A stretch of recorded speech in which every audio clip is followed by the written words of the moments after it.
नाल रहिंदा है डरी ना मैनू बस कहंदा है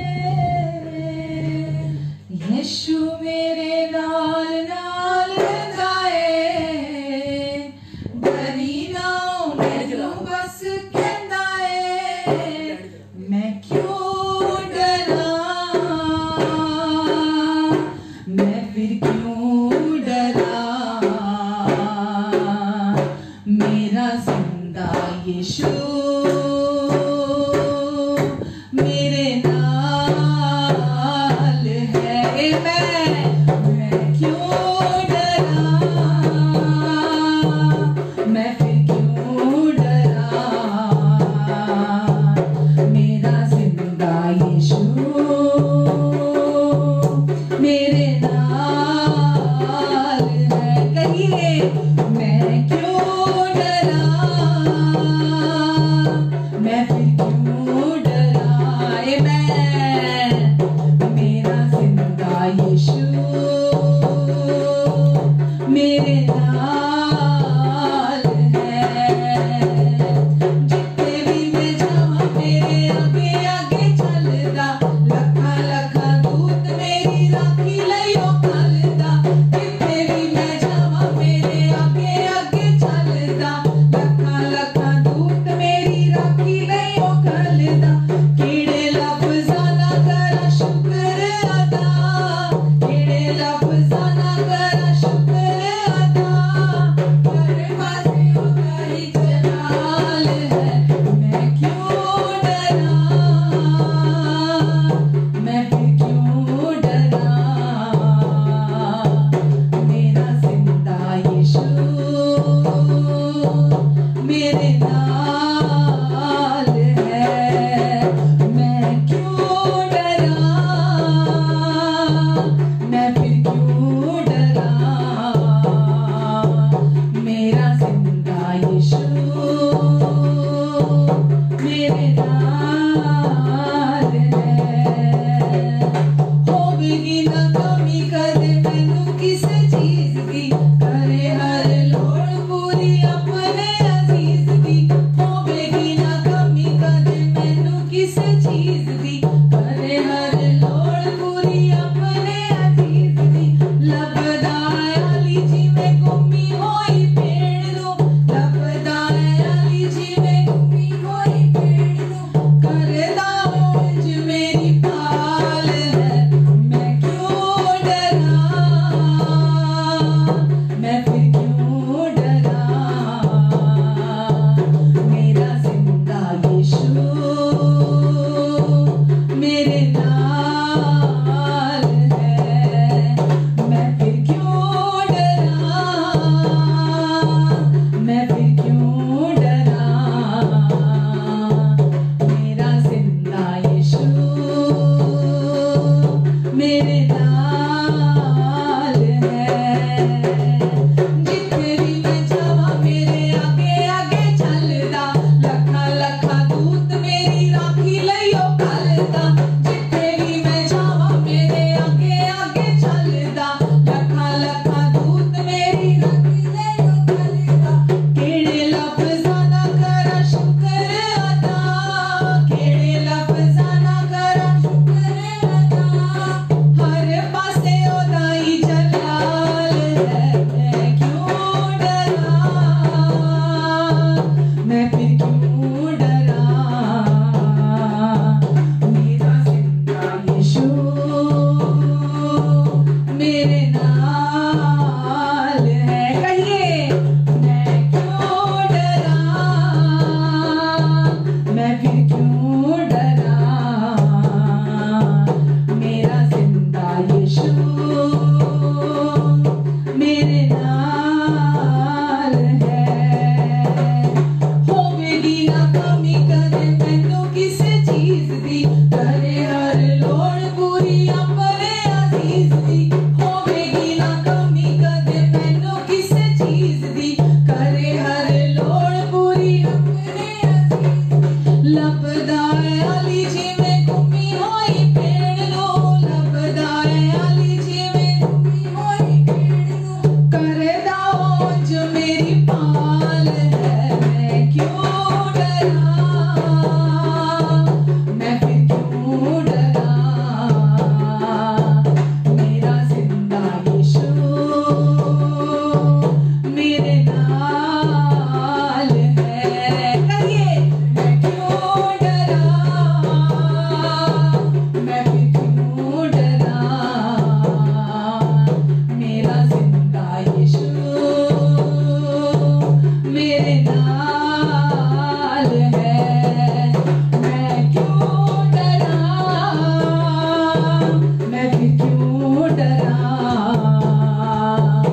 मेरा जिंदा यीशु मेरे नाल है, मेरा जिंदा यीशु मेरे नाल है, मेरा जिंदा यीशु मेरे नाल है, मेरा जिंदा यीशु मेरे नाल है। आमेन, आमेन। मैं क्यों डरा, मैं क्यों डरा? क्योंकि मेरा जिंदा यीशु मेरे नाल है, मेरा यीशु, मेरा जीवित प्रभु मेरे साथ है, तो मैं क्यों डरूं? आमेन, हालेलुया। यीशु, हम धन्यवाद देते हैं आपको प्रभु। आपका लहू हर समय हमें बचाता है, हमें जिंदगी देता है, हमारी रक्षा करता है। हमें आपने हमेशा के लिए अपनी उपस्थिति में रखा यीशु। हम हर समय आपकी उपस्थिति में हैं। आपने हमें पवित्र आत्मा का मंदिर बनाया, आप हमारे साथ रहते हैं। आपका प्रेम हम में बसता है यीशु, और आपका प्रेम इस धरती की सबसे पावरफुल शक्ति है जो सब कुछ को संभाल सकता है। Hallelujah, hallelujah. सजदा करें हम करते हैं पिता,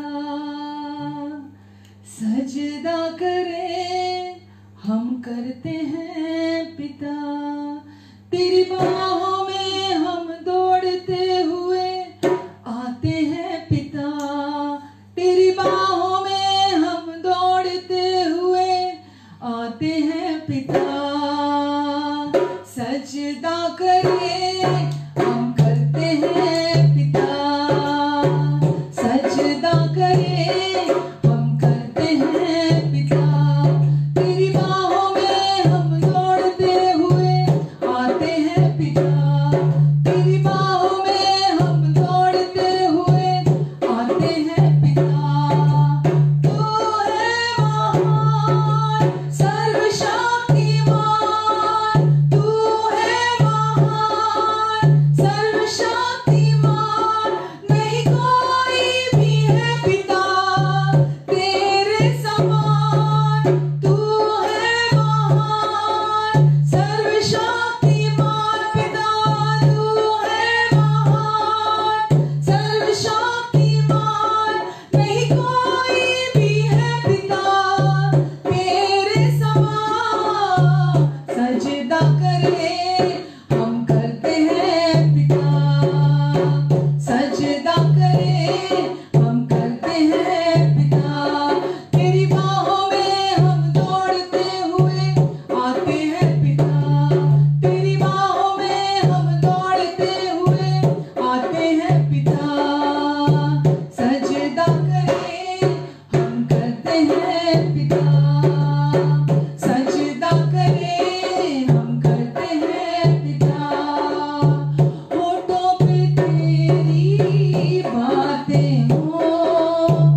मुझे करते हैं पिता, मुझे देते हैं पिता, मुझे करते हैं पिता। आमीन आमीन। क्योंकि वो योग्य पिता हैं, वो योग्य परमेश्वर हैं, जिन्होंने हमें अपने पूरे दिल से प्यार किया, बिना शर्तों के प्यार से प्यार किया। और उनका प्यार अब हमारे जीवन में बिना शर्तों का प्यार, अनंत कालीन तक का प्यार है। हर समय हर काल तक के लिए उनका प्यार हमारे लिए है। Amen hallelujah. परमेश्वर ने हमें अपने पूरे दिल से प्यार किया है और अब हमें कभी भी कोई भी परमेश्वर के प्यार से अलग नहीं कर सकता। और परमेश्वर का प्यार हमारे जीवन में सब कुछ को संभालने के योग्य है। Hallelujah hallelujah. प्रेमी पिता, हम आपको धन्यवाद देते परमेश्वर, आपके प्यार के लिए, आपकी महान उपस्थिति के लिए। पवित्र आत्मा जी, इस समय आप हमारे बीच में हैं, आप हम में से होकर हमारे द्वारा कार्य कर रहे हैं और हम प्रभु यीशु आपको और आपके क्रूस पर पूरा हुए कार्य को हम अपने जीवन से पूरे दिल से उसकी बढ़ाई करते हैं, स्तुति करते हैं, प्रशंसा करते हैं यीशु, क्योंकि उसी के द्वारा हमने जीवन पाया है, उसी के द्वारा अनुग्रह से हमारा उद्धार हुआ है। हम धन्यवाद देते हैं यीशु आपके सुसमाचार के लिए, जो हर दिन हमें छुटकारे में, आजादी में, चंगाई में, विजय में चलाता है। हम धन्यवाद देते हैं उसके लिए प्रभु। आपको हर सुनने वाले, देखने वाले को प्रभु मैं आपके अनुग्रहकारी हाथों के नीचे देती हूँ। प्रभु हम सब यहाँ आपसे सुनने के लिए मौजूद हैं और इस समय हम आपका स्वर्गीय ताजा मन्ना, जैसे बेकरी में ताजी ब्रेड तैयार होती है, खुशबूदार स्वाद, हम इस समय आपके स्वर्ग से वो ताजी ब्रेड खाने के लिए यहाँ मौजूद हैं प्रभु। आप जीवन की रोटी हैं, आप जीवन का जल हैं प्रभु। अपने वचन के द्वारा आप आज हमारे जीवन में काम करने जा रहे हैं प्रभु। और हम प्रार्थना करते हैं प्रभु पवित्र आत्मा जी कि हम सब के हृदयों को आप तैयार करें, हमारे हृदय आपसे ग्रहण योग्य हो प्रभु, क्योंकि अनंत जीवन की बातें केवल आपके पास है और हम इस समय भी आपसे ग्रहण करने के लिए यहाँ हैं, आपसे सुनने के लिए, अपने जीवन में उसे रिसीव करने के लिए। और हम आपको धन्यवाद देते हैं यीशु, आप हम सब की मदद करेंगे। प्रेमी पिता, आप हम सब की इस समय सहायता करेंगे। धन्यवाद देते प्रभु आपको, आपका अनुग्रह सब कुछ को पूरा करेगा। धन्यवाद। Amen amen and amen. Hallelujah hallelujah. कैसे हैं आप सब? आशा करती हूँ सब बहुत अच्छे होंगे और धन्यवाद देते परमेश्वर का कि उनका प्यार हमें विवश करता है हर दिन आगे बढ़ने के लिए। उनका प्यार हमें विवश करता है कि हम हर दिन एक दूसरे को उत्साहित करें, एक दूसरे के जीवन में हम आशीष का कारण बने और उनका प्यार हमें उत्साह से, जोश से भर कर रखता है। Hallelujah amen. चाहे कुछ कोई परिस्थिति हो, कोई हालात हो, कुछ भी हो, कोई फर्क नहीं पड़ता। जिसके जीवन में परमेश्वर की उपस्थिति मौजूद है, परमेश्वर खुद जिसके साथ हैं, उसे किसी परिस्थिति से, किसी चीज से डरने की जरूरत नहीं है। आमेन। उल्टा जब भी कोई परिस्थिति या कोई ऐसा समय हमारे जीवन में आता है, हम दुगनी सामर्थ्य के साथ उसमें से बाहर निकलते हैं। इसीलिए अगर कोई ऐसा दौर हमारे जीवन में आता है तो हम डिप्रेस नहीं होते, हम डरते नहीं हैं, हम उदास नहीं होते, हम निराश नहीं होते, क्योंकि हम जानते हैं हम दुगनी सामर्थ्य के साथ उसमें से बाहर निकलेंगे। आमेन। क्यों? क्योंकि परमेश्वर के लोगों के लिए सारी बातें मिलकर भलाई को उत्पन्न करती हैं। Amen. God bless you all. आप सबका मैं स्वागत करती हूँ प्रभु यीशु के नाम से। और जो लोग मेरे साथ जुड़े हैं, अगर आपको सही लगे तो आप जो भी अभी इस समय आप हमें ऑनलाइन देख रहे हैं, आप हमारी वीडियो को शेयर कर सकते हैं ताकि दूसरे भी उसका लाभ उठा सकें, दूसरे भी उस सुसमाचार को सुन सकें जो परमेश्वर प्रेमी पिता ने हमारे लिए रखा है। क्योंकि हम सबका अधिकार है, हम सबका राइट है परमेश्वर के उस सुसमाचार को सुनने का। तो आप इसी समय इस वीडियो को शेयर कर सकते हैं ताकि दूसरे लोग भी लाइव आज हमारे साथ जुड़ सकें और नए लोग सुसमाचार को सुन सकें। हमारा मकसद हमारी मशहूरी नहीं है, हमारा मकसद हमारी पॉपुलैरिटी नहीं है। हमारा मकसद है कि प्रभु यीशु मशहूर हो और प्रभु यीशु ने जैसे हमें बचाया, हमें छुड़ाया, हमें नया जीवन दिया, ऐसे ही हर व्यक्ति का ये राइट है कि वो भी उस सुसमाचार को सुने, ग्रहण करे और हमारी तरह वो भी आज़ादी का जीवन जिए। तो थैंक यू जिन लोगों ने शेयर किया है अभी अभी। गॉड ब्लेस यू, परमेश्वर आपको बहुत आशीष दे। और क्योंकि सिर्फ जिसके हाथ में माइक है वही प्रचार नहीं कर रहा। अगर मेरे हाथ में माइक है तो मैं यहाँ अगर हूँ तो इसका अर्थ ये नहीं है कि मैं वो काम कर रही हूँ। अगर आपने शेयर किया है उससे, कि अगर आपको आशीष मिलती है, हम किसी को खुश करने के लिए और हम किसी को दिखाने के लिए ये नहीं करते हैं, लेकिन मैं इतना कहूंगी अगर आपको आशीष मिलती है इस वचन के द्वारा, एवरी संडे, एवरी वेडनेसडे, अगर आपको छुटकारा मिलता है, आपको आजादी मिलती है, आपको शांति मिलती है, तो आप दूसरों के साथ भी इसे बांट सकते हैं। क्योंकि वचन कहता है हमने सेंत मेद में पाया है, इसलिए हम सेंत मेद में मतलब मुफ्त में पाया है हमने परमेश्वर से, और हम भी आगे दूसरे लोगों को मुफ्त में बांटते हैं। Hallelujah, amen. Thank you very much जिन लोगों ने शेयर किया है। गॉड ब्लेस यू, परमेश्वर आपको आशीष दे। हालेलुया। हमारा 2 हफ्ते से वचन जो हम शेयर कर रहे हैं वो सुसमाचार ही है जो प्रभु यीशु मसीह हमें देने आए और प्रभु यीशु मसीह ने हम तक पहुंचाया। और हम उस सुसमाचार को ही 2 हफ्ते से, पिछले 2 हफ्ते से, वैसे तो हर रविवार और हर बुधवार को मैं सुसमाचार ही शेयर करती हूँ, क्योंकि सुसमाचार अपने आप में संपूर्ण है। सुसमाचार के बाहर अगर हम कुछ और ढूंढने जाते हैं, क्योंकि सुसमाचार में बाइबल कहती है परमेश्वर की सामर्थ है, तो सुसमाचार अपने आप में पूरक है, सब कुछ है, संपूर्ण है, क्योंकि उसी में यीशु की भरपूरी है, उसी में परमेश्वर का अनुग्रह पर अनुग्रह हमें प्राप्त हुआ है, उसी में ही, सुसमाचार में ही परमेश्वर की बुद्धि है, सुसमाचार में ही परमेश्वर की धार्मिकता है, छुटकारा है। तो जब हम सुसमाचार की बात करते हैं तो मैं हर रविवार बिना किसी मिलावट के, बिना किसी कॉम्प्लिकेशंस के मैं प्रभु का सुसमाचार बांटना पसंद करती हूँ। तो आज भी हम उसी प्रभु के सुसमाचार के विषय में ही बात करेंगे जो हम लास्ट 2 संडे से कर रहे हैं कि अब क्योंकि हमारा जीवन मसीह में है तो अब हमारे जीवन पर कोई दंड आ गया, कोई दोष आ गया नहीं है। क्यों? क्योंकि अब हम मसीह में हैं। आमेन। अब हमारा जीवन मसीह में है। सॉरी, मैं भूल गई। Happy Mother's Day to all mothers. परमेश्वर आपको बहुत आशीष दे। मैं शुरुआत में आपको विश करना चाहती थी, और सचमुच में हर माँ को सलाम है, क्योंकि जो माँ का एक बच्चे के जीवन में रोल है वो सचमुच उसके लिए अल्फाज खत्म हो जाते हैं। परमेश्वर के बाद अगर कोई है जो अपने बच्चे से बहुत प्यार करता है इस धरती पर, तो पहला नंबर माता का है। पिता भी प्यार करते हैं, बहुत प्यार करते हैं, लेकिन पहला नंबर माँ का है।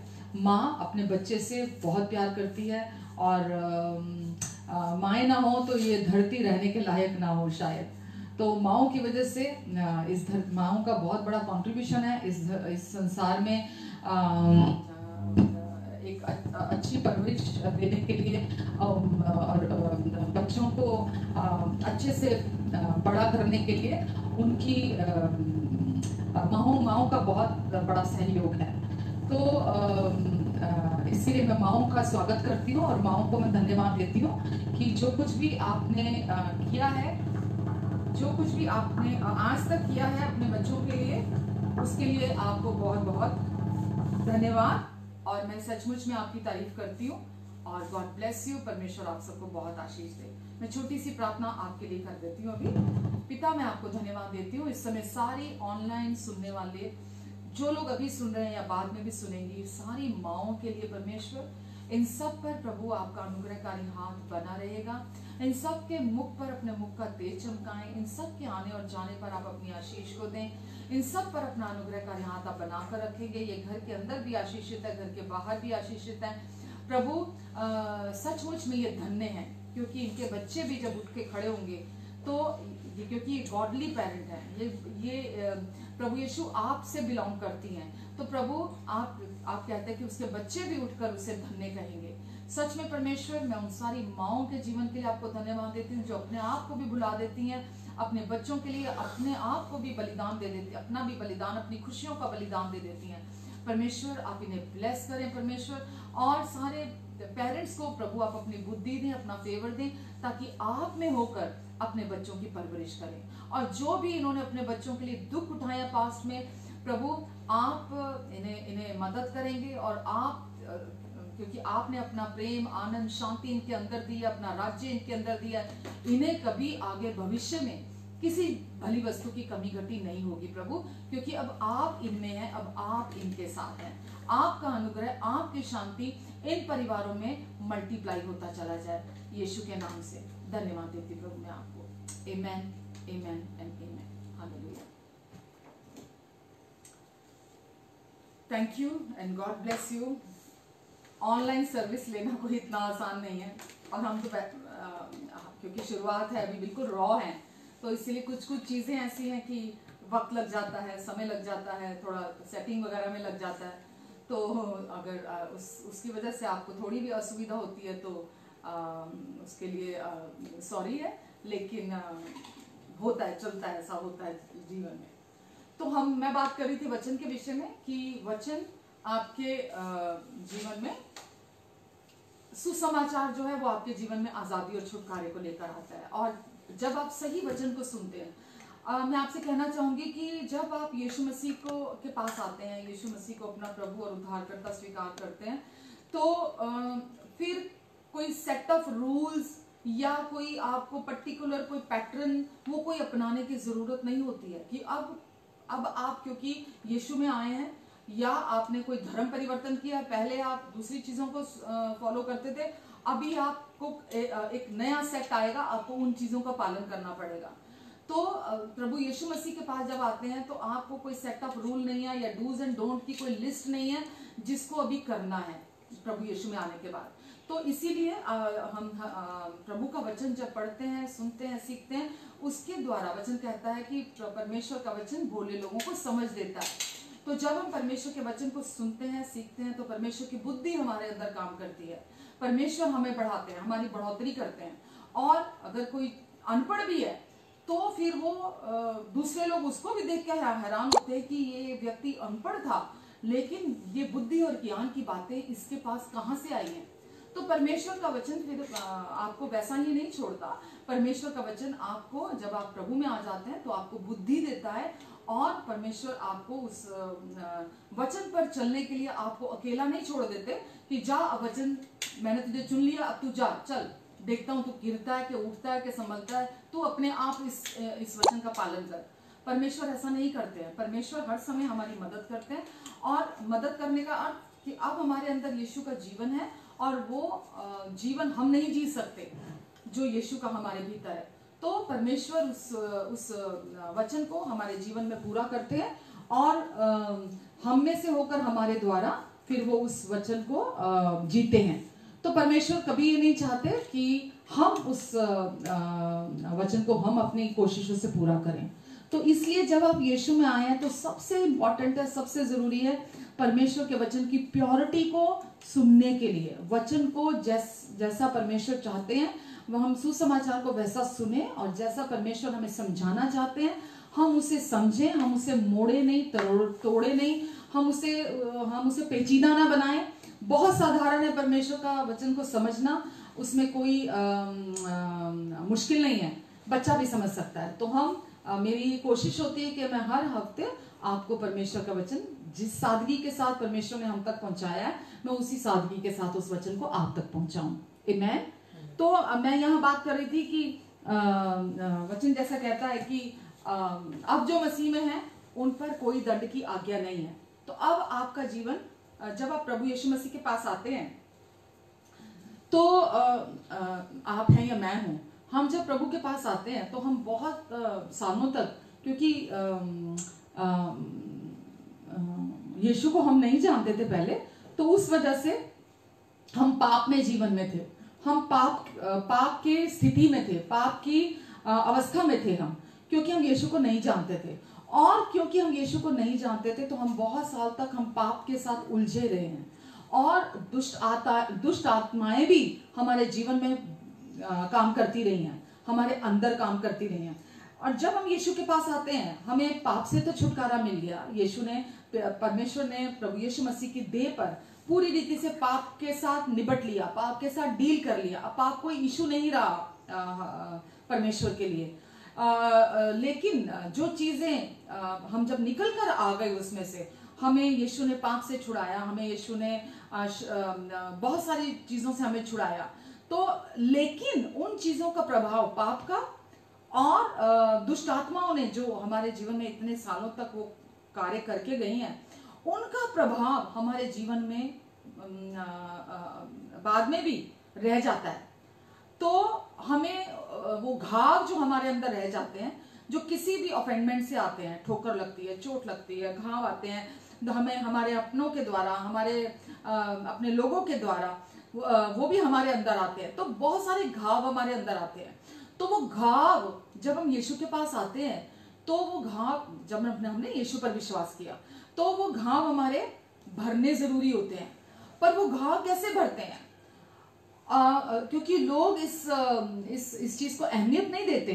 और तो जब वो कोई नया व्यक्ति प्रभु के पास आता है, यीशु में आता है, तो उसके अंदर, मैं अपनी बात करूं, बहुत सारे घाव मेरे अंदर थे जब मैं यीशु के पास आई थी। और मैं आई थी जब यीशु के पास, यीशु ने मुझे अपनी उस समझ से परे की शांति से भरा। यीशु ने अपने प्रेम को मेरे दिल में भर दिया। प्रभु यीशु ने मुझे अपने आनंद से भर दिया उस समय। प्रभु यीशु वो वर्णन से बाहर है जो यीशु ने मेरे अंदर छुटकारा मुझे दिया। लेकिन मैं आपसे ये कह रही हूँ, फिर भी हमारे अंदर वो जो घाव होते हैं वो हमारे अंदर रह जाते। क्यों? क्योंकि पाप वहां रह कर गया बहुत सालों तक दुष्ट आत्माएं वहां पे काम करके गई हैं, इसीलिए वो घाव अभी भी अंदर रह जाते हैं। तो वो घाव हमारे भरे जाने बड़े जरूरी होते हैं। और वो घाव, अगर आप सोचें कि प्रभु में आ जाने के बाद आप अब व्यवस्था के पास जाएंगे, है ना, कि आपको आप मदद के लिए जाएं, और किसी व्यक्ति के पास जाते हैं तो वो व्यवस्था के द्वारा आपको राय देता है। और जब आप जाके अपने, वो पूछेंगे आपसे कि जी आप क्या क्या करते हैं अभी, अब आप आ गए प्रभु में, अब क्या क्या करते हैं, आप बताएं, मैं ये करता हूं। तो अगले वो सामने वाले जो व्यवस्था को मानने वाले, वो बोलेंगे नहीं, अभी भी तुम उतने अच्छे नहीं हो, अभी भी तुम में अभी बहुत कमियां है, अभी भी तुम में अभी बहुत गड़बड़ है, अभी भी तुम में बदलाव की जरूरत है, तो अभी तुम्हारा जीवन सही नहीं है, अभी तुम्हारा जीवन बहुत अच्छा नहीं है, तो अभी भी तुमको बहुत मेहनत करनी पड़ेगी, अभी भी तुमको बहुत कुछ करना पड़ेगा, इतना आसान नहीं है ये। तो आप अपने जीवन में कैसा महसूस करेंगे? क्योंकि आप आए हैं जब परमेश्वर के राज्य में, परमेश्वर ने अपना पवित्र आत्मा आपको दे दिया, परमेश्वर ने आपको अपना अनंत जीवन दे दिया, परमेश्वर ने अपने अनुग्रह से आपका उद्धार करा दिया, परमेश्वर ने आपके पूरे जीवन को पूरी रीति से संभाल लिया, आपके पापों को भी माफ कर दिया, परमेश्वर ने आपको अपनी धार्मिकता भी गिफ्ट में दे दी। लेकिन अगर आप वो सब हो जाने के बाद आप अगर धर्म की मदद लेने के लिए धर्म के पास जाएंगे, मरे हुए धर्म के पास जाएंगे, इसीलिए मैं धर्म के खिलाफ हूं, क्योंकि मरे हुए धर्म के पास कोई मरहम नहीं है किसी व्यक्ति के घाव को चंगा करने के लिए। कोई भी मरा हुआ धर्म किसी व्यक्ति के मरहम को चंगा नहीं कर सकता, उसके घावों को चंगा नहीं कर सकता। तो अगर आप व्यवस्था के द्वारा अगर आप जाते हैं, तो आपको व्यवस्था के पास मदद के लिए जाते हैं, तो आपको ये आगे से सुनने को मिलता है कि अभी भी आपका जीवन सही नहीं है, अभी भी आपको बहुत कोशिशें करने की जरूरत है, ये है वो है वो है, और आपको कोई चैन नहीं मिलता, आपको कोई आराम नहीं मिलता, आपको आपकी जो समस्या है वो और बढ़ जाती है। ऐसा जैसे कि आपके अंदर कोई ट्यूमर है और आपने वो जो उन्होंने आपको राय दी, आपने वो किया और वो ट्यूमर और बड़ा हो गया। फिर आप जिसको बोलते सेकंड ओपिनियन, दूसरी राय लेने के लिए आप मिक्सचर के पास जाते हैं। मिक्सचर मतलब जो लोग व्यवस्था और अनुग्रह पर विश्वास करते हैं, जो ये कहते हैं परमेश्वर दयालु हैं, परमेश्वर बहुत दयालु है, लेकिन अगर तुम अपने सारे पाप अंगीकार करो तो परमेश्वर तुम पर दया करेंगे। अब फिर आपके लिए परेशानी खड़ी होती है कि आप कितने पाप अंगीकार करेंगे, एक दिन में कितने आपने पाप किए, और अगर एक भी पाप आपने अंगीकार नहीं किया तो इसका मतलब परमेश्वर दयालु नहीं है। तो मिक्सचर हमें क्या कहता है? मिक्सचर का अर्थ यह है कि परमेश्वर हमें प्यार करते हैं, लेकिन परंतु अगर मगर साथ में व्यवस्था। परमेश्वर दयालु हैं, अगर परमेश्वर अच्छे हैं, मगर तो इसका अर्थ क्या है कि आपको मिक्सचर की मदद दी जा रही है। तो अगर जब आप जाते हैं और आपको कहा जाता है कि परमेश्वर दयालु है और तुम्हें अब अपने पापों को कन्फेस करना पड़ेगा, एक एक पाप को परमेश्वर के सामने मानना पड़ेगा, और तब परमेश्वर तुम पर दया करेंगे। और अगर एक भी पाप आपने कन्फेस नहीं किया, दिमाग से निकल गया, भूल गया, तो इसका मतलब आपके लिए परमेश्वर दयालु नहीं है। तो आप खुद इमेजिन कर सकते हैं कि एक चोट खाया हुआ व्यक्ति है, जिसके अंदर ढेर सारे घाव है, जो अब मसीह के पास आया है, और अगर उस व्यक्ति को सही वचन नहीं मिलता, सही वचन उसके पास नहीं पहुंचता, तो वो मदद के लिए कहां जाएगा? आप समझ पा रहे मेरी बात को? तो इसीलिए वचन की प्योरिटी हमारी जिंदगी में बहुत जरूरी है कि हम वचन को प्योरिटी के साथ हम प्रचार करें, क्योंकि अगर लोग आजाद नहीं होंगे, अगर हम उन्हें व्यवस्था का प्रचार करेंगे या मिक्सचर का प्रचार करेंगे, तो लोगों के अंदर एक तो गिल्ट आएगा और दूसरा उनके जीवन में तनाव भी आएगा। दोनों चीजें, गिल्ट कि वो सही नहीं चल रहे हैं, तनाव कि अब उन्हें एक अपना पाप अंगीकार करना पड़ेगा। तो उन्हें एक नहीं बल्कि दो चीजों के साथ अब डील करना पड़ेगा, संघर्ष करना पड़ेगा।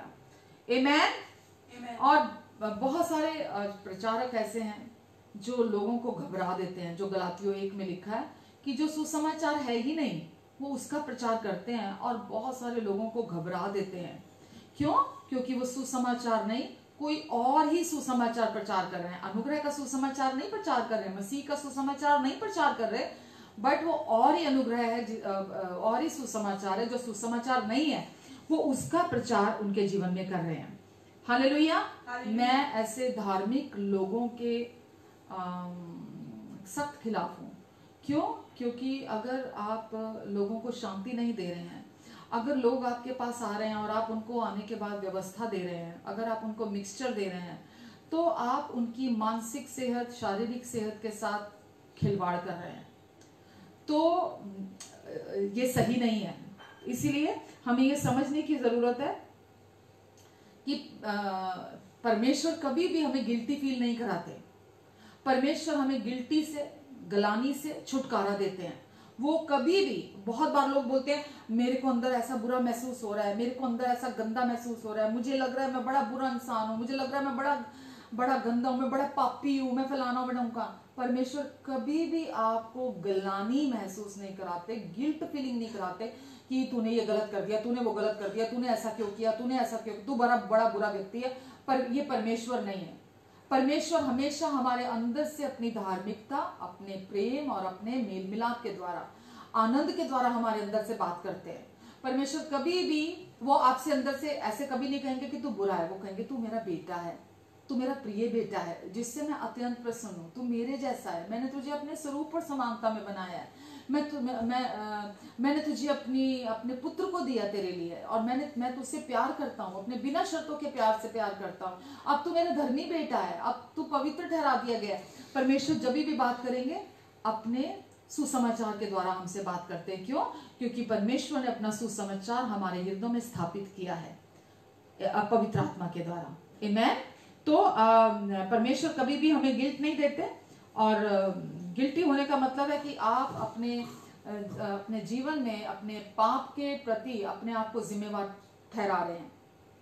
तो जब भी आप अपने पाप के प्रति अपने आप को जिम्मेवार ठहराते हैं कि मेरी गलती है, मैंने ये पाप किया, मैंने ये गुनाह किया, आप अपने आप को जिम्मेवार ठहराते हैं उसके लिए, तो आप अपने अंदर हर समय गिल्टी को फील करते हैं। आप गिल्टी से, उस दोष भावना से, उस कंडमनेशन से आप आजाद नहीं हो पाते हैं। तो परमेश्वर चाहते हैं कि आप अपने आप को जिम्मेदार ना ठहराएं, बल्कि आप क्रूस की तरफ देखें। क्यों? क्योंकि यीशु आपके पापों के लिए गिल्टी हुए। यीशु ने आपके सारे पापों का दंड, दोष, न्याय अपनी देह पर चुका दिया है। और अब आप, परमेश्वर जब आपको देखते हैं तो परमेश्वर आपको गिल्टी नहीं देखते हैं, परमेश्वर आपको आप पर दोष नहीं लगाते हैं। परमेश्वर ने आपके सारे पाप अपने पुत्र पर डाल दिए, यीशु ने आपके सारे पाप अपने ऊपर ले लिए, ताकि आप यीशु की धार्मिकता को अपने ऊपर ले लें। तो प्रभु यीशु मसीह का मकसद, उद्देश्य यही था कि वो आए थे पूरे मानव जाति के, हम सब के पापों को अपने ऊपर लेने के लिए, ताकि अपनी धार्मिकता का गिफ्ट वो हमें दे दे। तो अब यीशु ने हमें पाप की बीमारी से, पाप जो कि कैंसर के समान थी, उस रोग से हमेशा के लिए हमें छुड़ा लिया और हमें अपनी धार्मिकता गिफ्ट में दे दी है। तो अब यीशु की धार्मिकता हमारे पास है। व्यवस्था के समय में कोई भी व्यक्ति जो सबसे अच्छे से अच्छा व्यक्ति था, परमेश्वर के सामने वो भी गिल्टी था। लेकिन अनुग्रह के अधीन सबसे बुरे से बुरा व्यक्ति भी आज परमेश्वर की धार्मिकता को अपने लिए पा सकता है। हालेलुया। क्योंकि परमेश्वर ने हर बुरे से बुरे, दिग्गज से दिग्गज पापी के लिए भी अपनी धार्मिकता प्रोवाइड करा दी है। तो व्यक्ति विश्वास के द्वारा उस धार्मिकता को अपने जीवन में रिसीव कर सकता है। हालेलुया। मैं हर रविवार अपनी चर्च में, हर संडे, ऑलमोस्ट हर संडे नहीं कहूंगी, बट ऑलमोस्ट रविवार को मैं इस पे मैसेज देती हूँ। ऑलमोस्ट। फिर भी कि परमेश्वर ने आपको धर्मी ठहरा दिया, परमेश्वर ने आपको पवित्र बना दिया, परमेश्वर आपसे नाराज नहीं है, परमेश्वर आप पर क्रोधित नहीं है, फिर भी शैतान का सबसे आसान हथियार और उसका सबसे पसंदीदा हथियार यही है कि वो लोगों को दोष भावना में डाले। क्योंकि जब वो लोगों को दोष भावना में डालता है, उसका काम पूरा कर लेता है वो।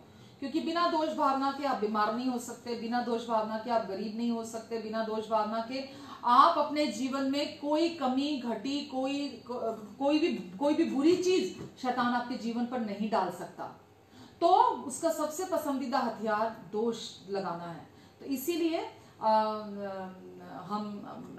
मुझे ऐसा लगता है कि कई सप्ताह मुझे इसी के विषय में बात करने की जरूरत है कि परमेश्वर ने यीशु को भेजा ताकि हमें हर दोष आज्ञा से, हर दंड आज्ञा से बाहर निकाल दें। आमेन। अगर आपको अभी भी गिल्टी फील होता है अपने अंदर, अगर अभी भी आपको अपने अंदर दोषी महसूस आप करते हैं, तो अपने आप को याद दिलाइए कि प्रभु यीशु ने क्रूस पर मेरे सारे पापों का दोष, दंड, न्याय अपनी देह पर चुका दिया है, और वो हर समय काल के लिए है, अनंत काल के लिए है। वो जो यीशु ने किया, हर समय काल मतलब हमारा भूतकाल, वर्तमान काल, भविष्य काल, हमारे हर काल के लिए, हर समय काल के लिए प्रभु यीशु मसीह ने ये काम पूरा कर दिया है। और अब आपको अपने आप को ये याद दिलाना है, जब भी आप गलती करते हैं, जब भी आप पाप करते हैं, कि परमेश्वर ने मेरे सारे पाप को, दोष को, दंड को, न्याय को अपने पुत्र यीशु के क्रूस पर, उसके देह पर पूरी रीति से चुका दिया है। और अब मैं पापी नहीं हूं, अब मैं धर्मी ठहरा दिया गया हूं। आमेन। अब हमारा जीवन परमेश्वर के लिए, ना कि पाप के लिए। क्यों? क्योंकि पाप का बीज हमारे अंदर से परमेश्वर ने हमेशा के लिए खत्म कर दिया, और अब परमेश्वर का राज्य हमारे अंदर है, परमेश्वर की धार्मिकता अब हमारे अंदर है। तो अब हमारा जीवन पाप के लिए नहीं है, अब हमारा जीवन परमेश्वर के लिए है। अब हमारी जीवन शैली परमेश्वर के लिए है। अब हमारी जो प्रतिदिन का जो हमारा लाइफस्टाइल है, जो हमारी जीवन शैली है, वो पाप के लिए नहीं है, वरन परमेश्वर के लिए है। लेकिन इस गिल्ट से, इस दोष भावना से बाहर आने की सामर्थ पाप को ना कहने से नहीं है। कि जो आप और मैं, कभी कभी मैं भी गिल्टी फील करती हूँ, कभी कभी मैं भी कंडेम फील करती हूँ। तो इसमें से बाहर आने के लिए आपको पाप को ना कहने की जरूरत नहीं है। इसमें से बाहर आने के लिए आपको परमेश्वर के इस गिफ्ट को रिसीव करने की जरूरत है कि अब वो आप पर दोष नहीं लगाते, क्योंकि उन्होंने आपका सारा दोष अपने पुत्र यीशु की देह पर पूरी रीति से चुका दिया है। हालेलुया। और जब आप इस गिफ्ट को अपने जीवन में रिसीव करते हैं, बहुत लोगों को ये बताने में डरते हैं, अपनी चर्च के लोगों को ये बताने में डरते हैं, बहुत लोगों को ये बताना नहीं चाहते हैं कि हमारे पास्ट, प्रेजेंट और फ्यूचर के सारे पाप माफ हो चुके हैं। वो नहीं बताना चाहते हैं। वो सोचते हैं कि अगर हमने लोगों को बता दिया कि तुम्हारे पास्ट, प्रेजेंट और फ्यूचर के सारे पाप परमेश्वर ने यीशु के एक ही बलिदान के द्वारा हमेशा के लिए पूरी रीति से मिटा दिए, तो लोग मनमाना जीवन जीने लगेंगे। उनकी ऐसी सोच है। तो इसीलिए वो सोचते हैं कि नहीं, लोग मनमाना जीवन जीने लगेंगे, उनको जैसा अच्छा लगेगा वो वैसा करेंगे, अगर उनको ये पता चल गया कि उनके फ्यूचर के पाप भी माफ हो गए हैं। मैं आपको बताऊं, जो लोग आज भी मनमाना जीवन जीते हैं या जो लोग आज भी पाप का जीवन जीते हैं, उन्होंने अभी तक इस गिफ्ट को, कि कोई दोष नहीं, कोई दंड नहीं, कि गिफ्ट को अपने जीवन में रिसीव नहीं किया है। और वो क्योंकि उन्होंने ग्रहण नहीं किया, इसीलिए आज भी वो अपने अंदर दोषी महसूस करते हैं। और क्योंकि वो अपने अंदर आज भी दोषी महसूस करते हैं, हर समय वो गिल्ट उनके अंदर है, वो गिल्ट का स्थान उनके अंदर है, तो बार बार वो उस पाप को दोहराते रहते हैं, बार बार उस पाप के जो साइकिल है, जो उसका दुष्चक्र है, उस पाप के दुष्चक्र में वो फंसे रहते हैं। लेकिन एक बार जब हम इस कोई दोष और कोई दंड आज्ञा नहीं है हमारे जीवन में, जब हम इसे अपने जीवन में ग्रहण करते हैं, तो हम उस पाप के कुचक्र से बाहर आ जाते हैं। आमेन। तो इसीलिए जो लोग खुद पर दोष लगा रहे हैं वही नाकामयाब जीवन जीते हैं। जो आज भी अपने आप को दोषी मानते हैं वही बार बार नाकामयाब होते हैं अपने जीवन में। लेकिन जब हम ये जानते हैं कि परमेश्वर ने ऐसे ही किसी एक दिन हमें नहीं कह दिया कि जाओ जाओ जाओ तुम्हारे पाप माफ हो गए, और हमारे सारे पाप कारपेट के नीचे धकेल दिए इकट्ठा करके। परमेश्वर ने हमारे एक एक पाप के साथ निपटा है, हमारे एक एक पाप को दंड दिया है। परमेश्वर पाप के प्रति नरम नहीं है, परमेश्वर पाप के प्रति बहुत कठोर है। तो परमेश्वर ने क्या किया, हमारे सारे पापों को लेकर बड़ी कठोरता के साथ उस एक एक पाप के साथ निपटा, हर पाप को दंड दिया, हर पाप पर यीशु की देह पर दोष लगाया गया और हर पाप का न्याय किया परमेश्वर ने। इसीलिए जब हम ये जानते हैं कि परमेश्वर ने किसी दिन सवेरे ऐसे उठकर नहीं कह दिया कि जाओ तुम्हारे पाप सारे कोई बात नहीं, तुमने जो भी पाप किए थे कोई बात नहीं, कोई फर्क नहीं पड़ता, और उन्होंने पाप लिया और आपके कहीं छिपा दिए। परमेश्वर ने आपके पापों से निपटा, और बाइबल कहती है परमेश्वर ने हमारे पापों को पूरी रीति से धो दिया और हमें साफ कर दिया पूरी रीति से। और जब आज हमें परमेश्वर देखते हैं तो ऐसा देखते हैं जैसा हमने एक भी पाप ना किया हो। आमेन। हमने अपने जीवन में एक भी पाप ना किया हो जब परमेश्वर आपको और मुझे देखते हैं। बहुत लोगों को ये मैसेज पसंद नहीं आता है, लेकिन सच्चाई यही है। अगर हम पाप की सामर्थ्य को तोड़ना चाहते हैं अपने जीवन से हमेशा के लिए, तो हमें पहले जो परमेश्वर जैसा कहते हैं, क्योंकि आगे मैं आपको उदाहरण के साथ दिखाऊंगी अभी कि परमेश्वर के अनुसार जब आप चलेंगे तो पाप की सामर्थ्य वहां नहीं। वचन में लिखा है तब तुम पर पाप की प्रभुता ना होगी, रोमियो 6:14, क्योंकि तुम व्यवस्था के अधीन नहीं, तुम अनुग्रह के अधीन हो। तब तुम पर पाप की प्रभुता नहीं होगी। व्यवस्था के अधीन पाप आपका प्रभु बना रहेगा। व्यवस्था के अधीन शैतान को आपके जीवन में खुला मौका मिलेगा, रेड कारपेट है उसके लिए। वो बार बार आएगा, दोष लगाएगा, क्योंकि व्यवस्था दोष लगाती है। व्यवस्था के द्वारा पाप की पहचान होती है। व्यवस्था पवित्र है, व्यवस्था भली है, लेकिन मनुष्य नाकामयाब है व्यवस्था का पालन करने में। इसीलिए तो यीशु आया व्यवस्था को पूरा करने के लिए क्रूस पर, क्योंकि मनुष्य अपनी सामर्थ्य से, अपनी योग्यता से, अपनी शक्ति से व्यवस्था को पूरा नहीं कर पाया। इसीलिए यीशु आए व्यवस्था को पूरा करने के लिए। आमेन। और अगर परमेश्वर ने हमारे पापों के साथ नहीं निपटा होता, खाली उन्हें छिपा दिया होता, कहीं धकेल दिया होता, तो वो धर्मी परमेश्वर नहीं होते, वो सच्चे परमेश्वर नहीं होते। पर क्योंकि वो धर्मी है, वो सच्चे परमेश्वर है, इसीलिए उन्होंने आपके और मेरे एक एक पाप के साथ निपटा और यीशु की देह पर उन्हें दंड दिया। आमेन। और परमेश्वर ने यीशु को हमारा दंड सहने के लिए भेजा, और आज आप इसीलिए दोषी नहीं है क्योंकि आपके संपूर्ण जीवन के जितने भी पाप थे वो पहले ही क्रूस पर यीशु के शरीर पर दंडित हो चुके हैं। हालेलुया। क्यों परमेश्वर आज आपको दंड नहीं देते? क्यों आपकी गलतियों का, आपके पाप का आपको दंड नहीं देते? क्योंकि परमेश्वर ने पहले ही यीशु के शरीर पर आपके सारे पापों को दंडित कर दिया है। आमेन। और अब परमेश्वर ने क्योंकि आपके मेरे पूरे मानव जाति के पापों को यीशु की देह पर दंडित कर दिया है, इसलिए परमेश्वर अब आपके देह पर आपको दंड नहीं देंगे। इसीलिए लिखा अब जो मसीह में है उन पर दंड की आज्ञा नहीं है। जिन्होंने मसीह को अपने जीवन में विश्वास से रिसीव कर लिया है उनके जीवन में दंड की आज्ञा नहीं है, क्योंकि यीशु उनके पापों के लिए दंडित हुए। परमेश्वर ने यीशु की देह पर एक एक पाप को दंडित किया है। इसीलिए क्योंकि यीशु ने वो दंड अपने ऊपर ले लिया, वो दोष अपने ऊपर ले लिया, इसीलिए वो परमेश्वर का मेमना है। हालेलुया। वो परमेश्वर का मेमना है जो जगत के पापों को अपने ऊपर उठाकर ले गया। हालेलुया। जगत के पापों को उसने ढाक नहीं दिया। ये नहीं लिखा देखो वो परमेश्वर का मेमना जिसने जगत के पाप ढाक दिए, देखो वो परमेश्वर का मेमना जिसने जगत के पाप छिपा दिए। ये नहीं लिखा, लिखा देखो वो परमेश्वर। यूहन्ना ने जब यीशु को आते हुए देखा, बोला देखो वो परमेश्वर का मेमना जो सारे जगत के पाप अपने ऊपर उठाए लिए जाता है। हालेलुया। तो यीशु ने हमारे सारे पापों को अपनी देह पर हमेशा के लिए उठा लिया। हालेलुया। अब सब वकील लॉ ऑफ डबल जेपडी को जानते हैं। सब वकीलों को पता है कि एक ही अपराध की सजा 2 बार नहीं दी जा सकती। द लॉ ऑफ डबल जेपडी जो है, एक ही गुनाह की सजा 2 बार नहीं दी जा सकती है। तो आपके पाप यीशु की देह पर और आपकी देह पर 2 जगह नहीं हो सकते, क्योंकि यीशु ने आपके सारे पाप अपनी देह पर पहले उठा लिए है। इसीलिए अब वो गुनाह आपके शरीर पर, आपके पाप पर उन्हें दंडित नहीं किया जा सकता। क्यों? क्योंकि यीशु को पहले ही दंडित किया जा चुका है। आमेन। आप खूबसूरती देख रहे हैं परमेश्वर के सुसमाचार की।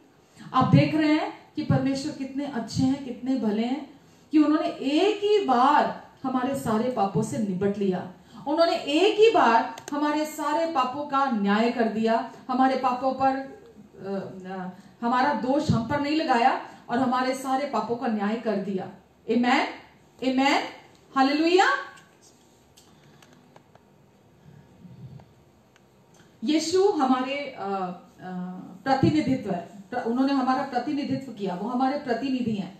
पूरी मानव जाति का सिर है यीशु, पूरी मानव जाति के पहलोठे हैं यीशु। तो यीशु ने जो कुछ किया उसका उसके लाभार्थी, उसका फायदा, उसका लाभ पूरी मानव जाति को हुआ। आमेन। तो फिर जो यीशु ने अपनी देह पर सह लिया, अब आपको और मुझे सहने की जरूरत नहीं है। आमेन। बाइबल कहती है यीशु ने हमें पाप और मृत्यु की व्यवस्था से हमेशा के लिए छुड़ा दिया है। अगर आप मेरे साथ रोमियो पढ़ेंगे, रोमियो 8:1 में पहले लिखा है कि इसलिए अब जो मसीह में है उन पर दंड की आज्ञा नहीं है। इसलिए अब जो मसीह में है उन पर दंड की आज्ञा नहीं है। और आगे लिखा है क्योंकि जीवन के आत्मा की व्यवस्था ने उन्हें पाप और मृत्यु की व्यवस्था से छुड़ा लिया है।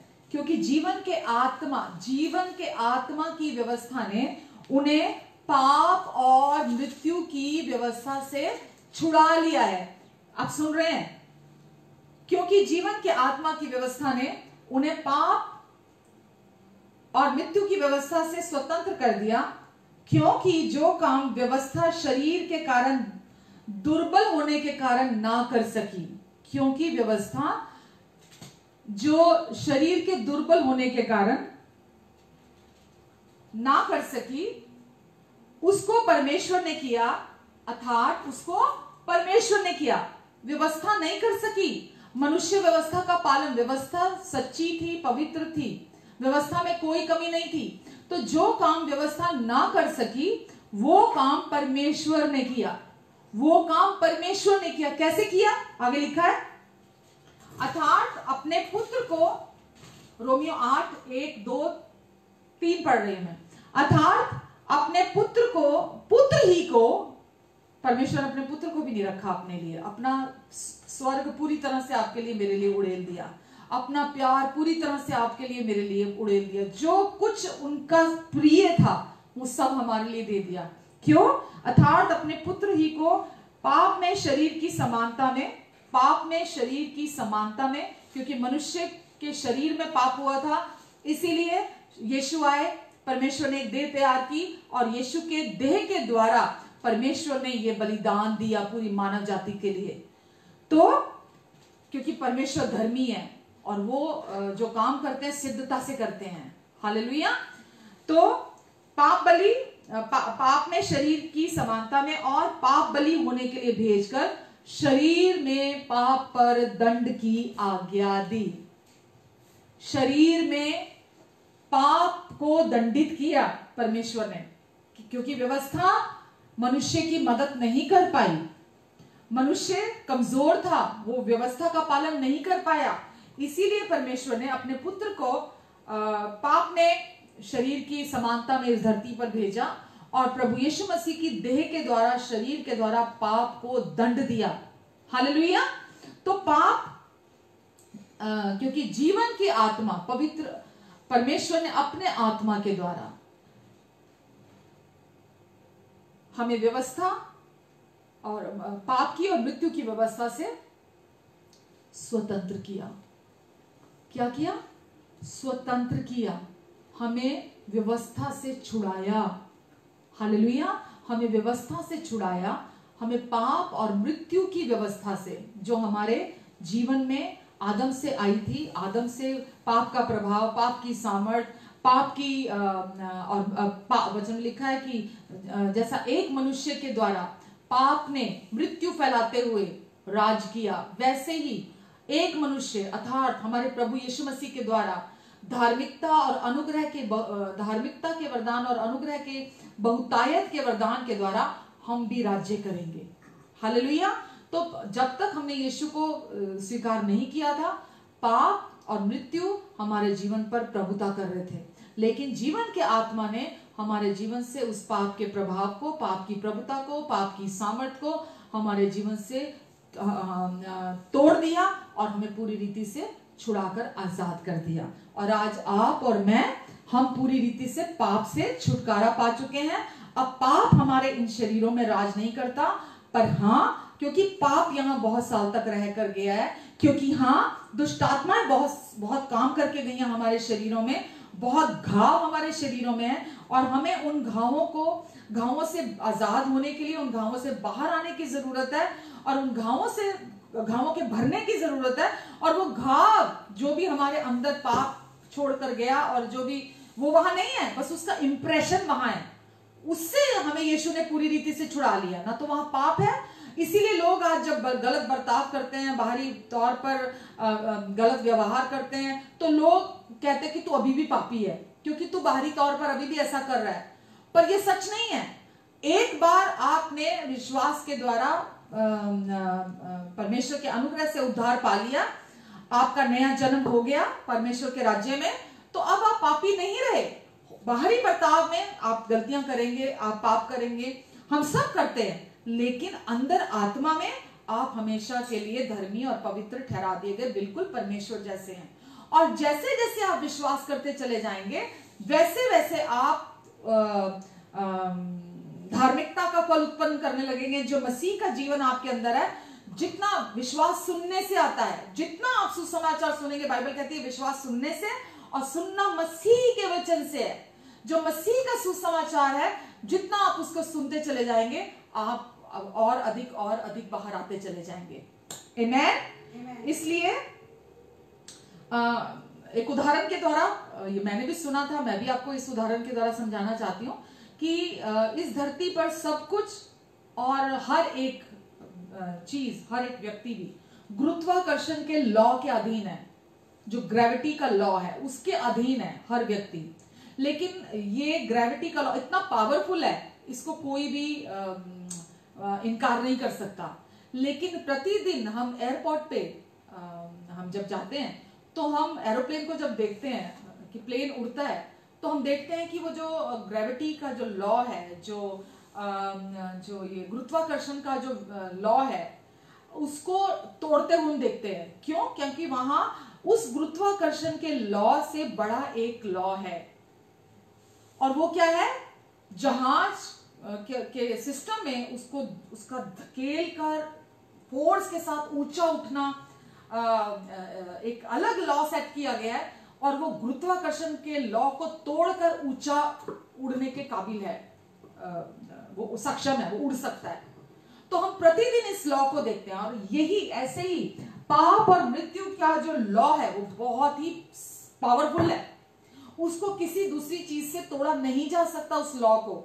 लेकिन परमेश्वर के जीवन के आत्मा ने, जैसा हम एयरपोर्ट पे देखते हैं कि प्लेन उस गुरुत्वाकर्षण के लॉ को तोड़ता हुआ ऊंचाइयों छूता है, ऊंचे में उड़ता है, ऐसे ही बिल्कुल परमेश्वर ने अपने जीवन के आत्मा के द्वारा हमें, जीवन के आत्मा की व्यवस्था के द्वारा हमें पाप और मृत्यु की वो व्यवस्था जो बहुत सामर्थ्य थी, जो बहुत स्ट्रांग थी, जिसे कोई नहीं तोड़ सकता था, परमेश्वर ने हमेशा के लिए हमें उस व्यवस्था से छुड़ा दिया, हमें आजाद कर दिया परमेश्वर ने। हालेलुया।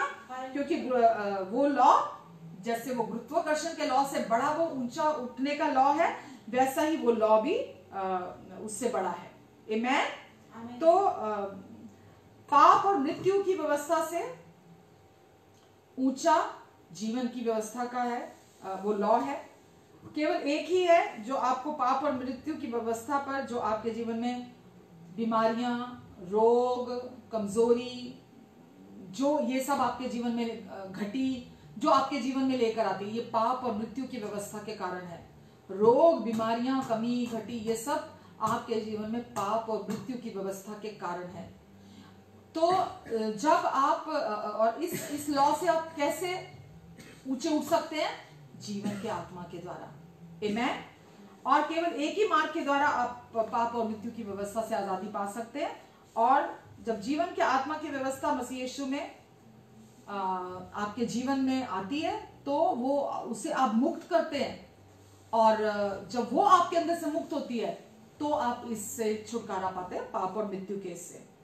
तो जब हम 8:2 हमने पढ़ा रोमियो का, तो वो क्योंकि से शुरू होता है। अगर आप देखें रोमियो 8:2 क्योंकि से शुरू होता है।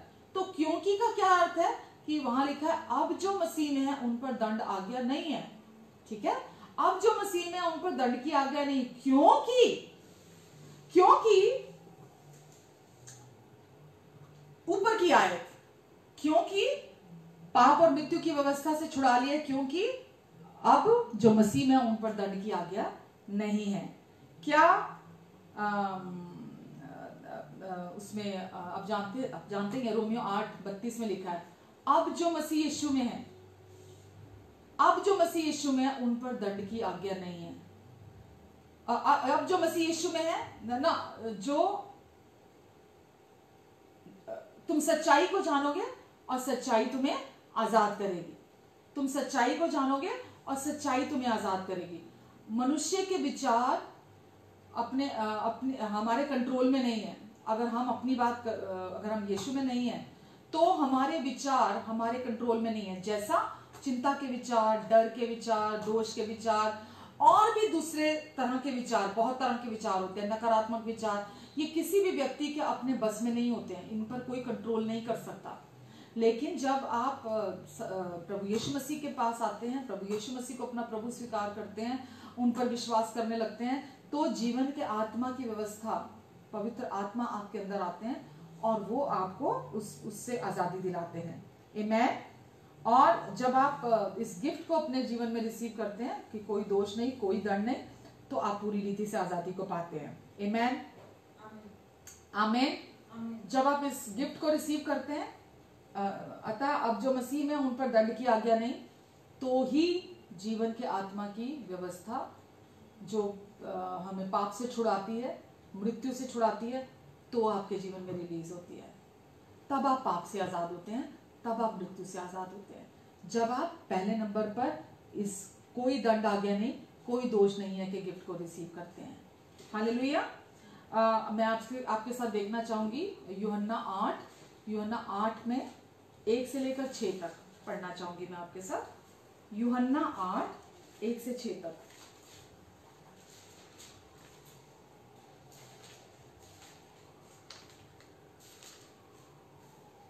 यहां लिखा है कि यीशु जैतून के पहाड़ पर गए, भोर हो वह फिर मंदिर में गए। सब लोग उनके पास आए और वह बैठकर उन्हें उपदेश देने लगे। तब शास्त्री, उन समय के जो माफिया धार्मिक दल था, गुट था जो, तब शास्त्री और फरीसी लोग एक स्त्री को लाए जो व्यभिचार में पकड़ी गई थी, और उसको बीच में खड़ा करके यीशु से कहा, हे गुरु, यह स्त्री व्यभिचार करते पकड़ी गई है। व्यवस्था में मूसा ने हमें आज्ञा दी है कि ऐसी स्त्रियों पर पथराव करें। अतः तू इस स्त्री के विषय में क्या कहता है? उन्होंने उसको परखने के लिए यह बात कही ताकि उस पर दोष लगाने के लिए कोई बात पाएं। परंतु यीशु झुककर उंगली से भूमि पर लिखने लगे। जब वे उससे पूछते ही रहे, तो उसने सीधी होकर उनसे कहा, यीशु ने सीधे होकर उनसे कहा, तुम में जो निष्पाप हो, जिसने कभी कोई पाप ना किया हो, वो पहला पत्थर मारे। और फिर झुककर भूमि पर उंगली से लिखने लगे। परंतु वह ये सुनकर बड़ों से लेकर छोटे तक एक एक कर सब निकल गए और यीशु वहां अकेले रह गए और स्त्री वहीं बीच में खड़ी रह गई। यीशु ने सीधे होकर उस स्त्री से कहा, हे नारी, वे कहां गए? क्या किसी ने तुझ पर दंड की आज्ञा नहीं दी? उसने कहा, हे प्रभु, किसी ने नहीं। यीशु ने कहा, मैं भी तुझ पर दंड की आज्ञा नहीं देता, जा और फिर पाप ना करना। हालेलुया।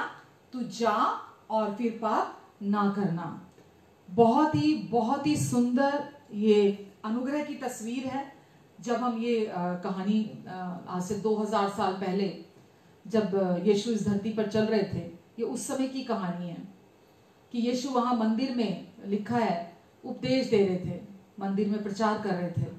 और जहां वो मंदिर के भीतर लोगों को उपदेश दे रहे थे, वहीं पर जो धार्मिक गुट के लोग होते हैं, उस समय में भी थे, जो पथराव करने वाले होते हैं, जो धार्मिक लोग होते हैं, तो वो वहां आते हैं और वो बहाना ढूंढते हैं कि वहां पर क्या करें कि यीशु को कैसे फंसाएं, कैसे परीक्षा ले इसकी, और क्या सवाल पूछें ऐसा कि उसका जवाब यीशु के पास ना हो।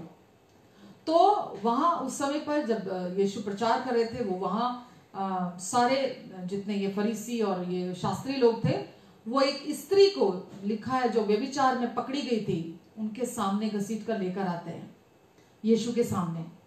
और यीशु को फंसाने के लिए वो वहां कहते हैं कि ये स्त्री व्यभिचार में पकड़ी गई है और तू क्या कहता है? मूसा के समय में तो लिखा है कि इस स्त्री को पथराव कर करके मार देना चाहिए, यानी कि उस स्त्री पर तब तक पत्थरवा करते रहो जब तक वो मर ना जाए। पर तू क्या कहता है? अब वो यहां यीशु को फंसाना चाहते थे कि अगर ये कहेगा कि इस स्त्री को पत्थर मार मार के मार दिया जाए, तो वो कहेंगे कि ये तो बड़ा प्रेम का संदेश देता था, ये तो बोलता था मैं इस जगत में आया हूं, मैं जगत पर दोष लगाने नहीं आया, मैं जगत का उद्धार कराने आया हूं। तो फिर हम इसको फंसाएंगे कि तू तो ये कहता था कि मैं तो इस जगत का उद्धार कराने आया हूं, मैं तो जगत पर दोष लगाने नहीं आया, तो फिर तू किस उससे कह रहा है कि इसे पत्थर मार मार के मार दो। और अगर वो ये कहे कि मूसा के अनुसार, अगर वो ये कहता है कि इसे छोड़ दो, इस पे पत्थर मत मारो, तो फिर हम इसे फंसाएंगे कि तू कैसे कह रहा है कि इसे छोड़ दो, क्योंकि मूसा की पुस्तक में तो लिखा है कि उसे पत्थर मार मार के मार देना चाहिए, तो फिर तू कैसे कह रहा है? तो वो यीशु को फंसाने के लिए ऐसा सवाल पूछते हैं, थोड़ा ट्विस्टिंग क्वेश्चन पूछते हैं यीशु से। अब यीशु आगे से बात करते हैं। यीशु ने आगे कहा कि तुम इसे पत्थर मार सकते हो, और कौन पत्थरवा करेगा?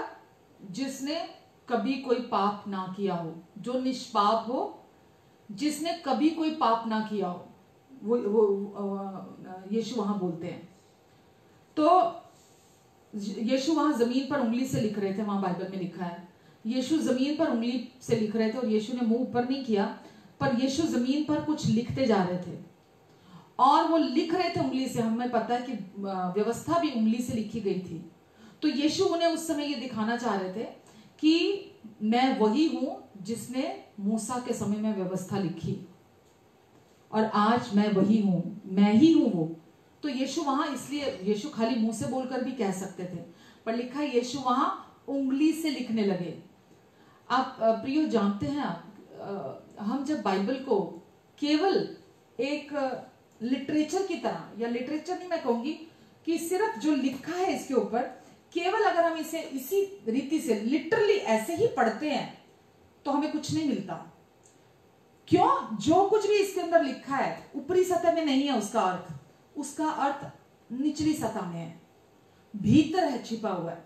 इसका मैं क्या कहना चाह रही हूं यहां पर, कि जब तक आप नई वाचा के प्रकाशन में आप वचन को नहीं पढ़ते हैं, आपको इसमें कुछ नहीं मिलता। अगर आप इसे ऊपरी सतह में पढ़ते हैं तो आप इसको लिटरली पढ़ेंगे और आप दूसरों पर पत्थरवा करेंगे, क्योंकि आपको समझ में नहीं आएगा कि क्या कहना चाह रहा है वचन। तो इसीलिए जो वचन कह रहा है, परमेश्वर हमें चाहते हैं हम वचन को प्रभु यीशु के नई वाचा के अनुग्रह के प्रकाशन के तले पवित्र आत्मा की मदद से हम वचन को पढ़ें और समझें। आमेन। तो यीशु ने वहां पर लिखा, निर्गमन 31 के 18 में है कि जब मूसा के समय पे व्यवस्था दी गई थी तो उंगली से वहां लिखा गया था। तब यीशु ने कहा, हम में से जो भी निष्पाप है वो ही पहला पत्थर मारे, जिसने कभी कोई पाप नहीं किया। और 8 के 7 में लिखा है, फिर फरीसी जो जितने भी वहां खड़े थे, शास्त्री जितने भी वहां खड़े थे, वो व्यवस्था के अधीन थे। और बाइबल कहती है व्यवस्था दोष लगाती है, व्यवस्था के द्वारा पाप की पहचान होती है, व्यवस्था स्वधार्मिकता की ओर लेकर जाती है। व्यक्ति स्वधर्मी बन जाता है अगर वो व्यवस्था का पालन करता है।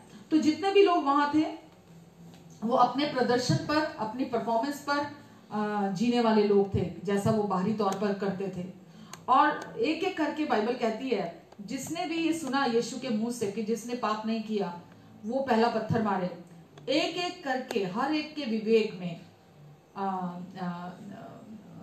उनका विवेक उनको कचोटने लगा, हर एक को उसका विवेक कचोटने लगा और भीतर से ही वो दोषी महसूस करने लगे। और वचन कहता है एक एक करके बारी बारी वो सब वहां से खिसक गए। और वहां पर यीशु ने क्या किया, 8 के 10 से 11 में लिखा है कि यीशु ने ऊपर नजर घुमाई, जब नीचे बैठे थे तो यीशु ने ऊपर नजर घुमाई और देखा वहां कोई नहीं था।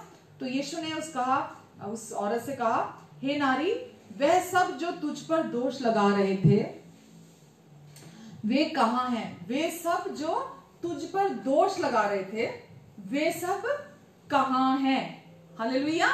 और क्या किसी ने तुझ पर दोष नहीं लगाया? क्या किसी ने तुझ पर दोष नहीं लगाया? प्रभु यीशु ने कहा।